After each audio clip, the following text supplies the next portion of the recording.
Well, in this video, I just want to kind of talk about tecumsehs and how great they've been to me. Now, any small engine person, about 75% of them are going to say tecumsehs are junk. But 25% of them say if you take care of them, they'll take care of you. Which I 110% agree with that. This tecumseh is an amazing engine.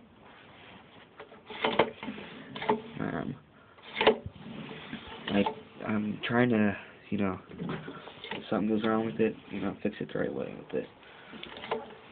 I don't think this thing has very many hours on it. I think it's like early 90s or late 80s. I don't think it has a whole lot of use onto it because it's still got great power. Just I don't have very good compression with it. I mean, it feels like it's got, pretty good compression with it. But something screwed up with the rope and the recoil. Sometimes it'll recoil all the way, sometimes it'll leave a couple inches. But, at least it recoils. I'm happy with that. But, yeah. So this thing's been a good tecumseh to me. I haven't got to use it too much, but I'm hoping this next coming summer I'm gonna use the shit out of it, because we got this in May, and the deck that it was on in the first place, the frame was cracked by that tire, so I just took it off the frame and just kind of jumped the frame and just kept that engine because it's a great engine. It starts up every time. It did take a couple pull starts to get it started today, but we got it started, and most of it's because I didn't know which way the switch was on and off. That's on, or that's off. That's killing it. That's off. But, yeah. So, only reason I have that kill switch hooked up to it is because I don't have a kill bar that fits a tecumseh. So, yeah. So, anyways, didn't get very much use this summer. I think I ended up mowing with it once after I got it put on this deck and stuff. I think I mowed the ditches with it once, maybe twice. With the ditches are a pretty hard job because it's pretty deep shit. We mow it once every 3 weeks or so, which is usually about as tall as the engine. So, talking a foot tall at least. And it just kind of power glides through it, So, I have to say, the engines I have right now, the two best ones, I'd have to say, is this one, and the 5-force briggs. The reason I like that one, not because of the performance. Performance kind of sucks on it, but I like the self-propelled on it. That's about the only thing I like about that one. I like using that on yards, not ditches, because you're still, the ditches, self-propelled don't even really work because they don't catch really. But let's move on to this engine. Yeah. This is I'm guessing mid-90s, or mid-80s to early 90s, somewhere in there. It's out of a snowblower, and a little update with it. I got that pull start cord back on it, the little end of it. Before I was starting with the screwdriver, I just tie a knot, put the screwdriver through it, and pull start it. Yeah, I got to get a belt for it. I think I'm running about a 1-to-1 ratio, so that'll hopefully be a little bit more of a help. But it's probably going to be geared way low, my luck. Probably hit the dirt and just die. But if you have any good ratios, please let me know for the situation I got. The 3-horse 2-stroke engine on the Montgomery Ward's tiller. So if you know any good ratios to run, that gears it pretty good, please let me know. I'd really like to know, because I don't want to hit the dirt the first time and have it die on my dad, because I'm hoping to sell it to my dad. But yeah. So whatever. Let's see. Anything else on that engine? Oh, that's right. Okay, it's hooked up to it now. If you can't really see it, but I got a little throttle cable hooked. You can kind of see the wire. That's the wire. It's just, I had to take all the plastic off and crap. But alright, moving on to my next engine. This is a... That sounds good. Just trying to tilt it down a little bit so you guys can see it. This is a 4-horse Briggs Stratton Boland's 22-inch. And I know it's just side discharge of your plain Jane mower. But I believe the only thing it needs to run is a it might need a flywheel key. It seems like it backfires a lot, but it will not run. And I think it needs a well, I know it needs crap. My gas leaking. Watch that. Son of a bitch. Stop. Alright. It needs the 2 bolts for the magneto. Right now I've got it rigged, which I think it's got too much or something because I ain't running.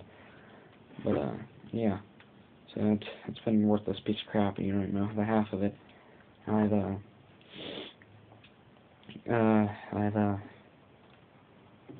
shit, I'm lost my train of thought. This is the 3rd engine I've built to put on this Boland's deck. So out of 3 Briggs, I'm hoping that one will freaking work. I had the original one, I had another one I built, then this one. The first one, I think it had I don't know what happened to it, but something was fucked up with it because it was going through fuel like no other, and it wasn't idling or wasn't revving with a shit. And I mean, it didn't really bog down. Of course, I never mowed too much with it, but I mean, it just went through gas like crap, so I couldn't afford it. So I junked it and made this engine, which, yeah, as you can tell. And it's not a Chocomatic. Let's see, which is the next engine I can review? Alright, that one. That is a early 90s, I'm guessing. That tecumseh 8-horse L-head. Yeah, the motor just kind of got tired and old, and it, you know, got to be real hard starting it, and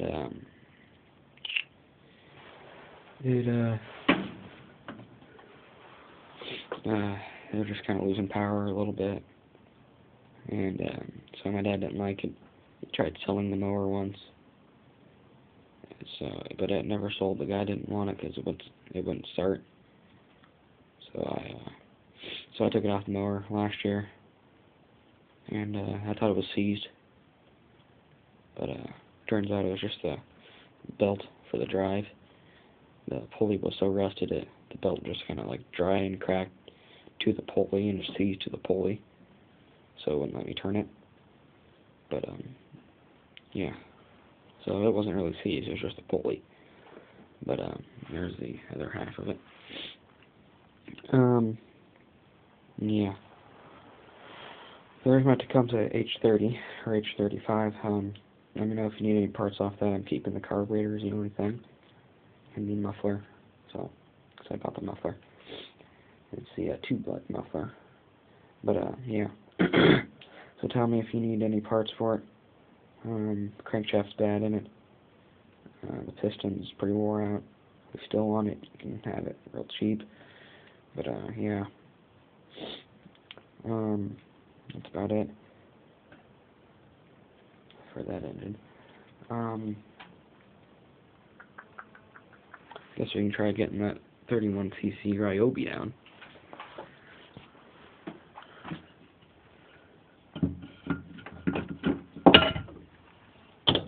Moving on my paint cans first.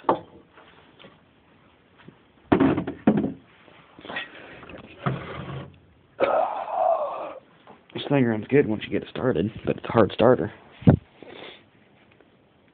Let's try cold starting it. It's been a while. Alright, what if we have any gas? Which doesn't look like we do. Oh no, of course. So much for that. I don't have any more gas. Not in the truck, at least. I have some regular gas we can just rob out of the tecumseh there, but shucks. It's too bad. Maybe I'll do a cold start next spring or something. That'll be fun. That blows real good once you get the thing going. Oh yeah. Don't know how many miles per hour it's supposed to blow, but anyway. Oh, I know it's a 31cc, so, and it's probably an older one, or mid 90s, late 90s, probably. So see, that's about all the engines I've got in here. I'm not going to do any out there. So yeah, hope you enjoyed that video. I'll make a part 2, which I'll do tomorrow. It's called the it has the 5-horse Briggs Stratton. It's a 2004, and that's the one that's self-propelled I like. And a shit, I'm losing my track here. And a 5.5 horse that used to be self-propelled, but I switched decks, and now it's just on a standard deck. But it has lack of power issues. I did try to clean the carburetor, but now that it's winter, I can't really try it too much, so I'll try it next spring. So, you gotta love your tecumsehs. Boy, just treat them right, and I'll give you 4 Briggs. Maybe, I don't know. Let's see if I can rephrase that to where it sounds like English. If you treat a tecumseh good, it'll be like 4 good Briggs Strattons. Ha ha ha. What's a diss to Briggs Strattons? I mean, I don't hate Briggs Strattons, but I just, they're just been junk to me. I like them because they're cheap, and they're like the most common engine besides Kohler and all the boring ones, but yeah, so see you guys later.